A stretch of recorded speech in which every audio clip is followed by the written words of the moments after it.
আসসালামু আলাইকুম বন্ধুরা, চলুন দেখে আসি সাজেকের বুকে এক টুকরো লুসাই গ্রাম। সাজেকের ঐতিহ্যবাহী লুসাই গ্রামটি মূলত আদিবাসী লুসাই জনগোষ্ঠীর জীবনযাত্রা, কৃষ্টি ও সংস্কৃতি তুলে ধরার জন্য নির্মিত একটি সাংস্কৃতিক পার্ক বা জীবন্ত জাদুঘর। সাজেক ভ্যালির রুইরুইপাড়ার হেলিপ্যাডে খুব কাছাকাছি অবস্থিত এই গ্রামটির পাহাড়ি মাচাংঘর তাদের ঐতিহ্যবাহী তাঁত শিল্প এবং প্রাচীন সংস্কৃতির এক চমৎকার মেলবন্ধন রয়েছে।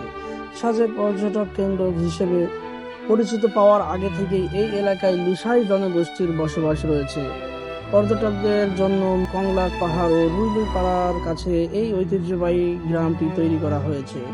বন্ধুরা, আমরা এখানে আসলে দেখতে পারি আদিবাসীর যে তাঁত শিল্প এবং তাদের জীবনযাত্রা কেমন ছিল, বা ঐতিহাসিক মানে তারা যেগুলো ব্যবহার করতো আর কি, সবকিছু মিলায়ে সাজেকের এই লুসাই গ্রামটি সাজানো হয়েছে।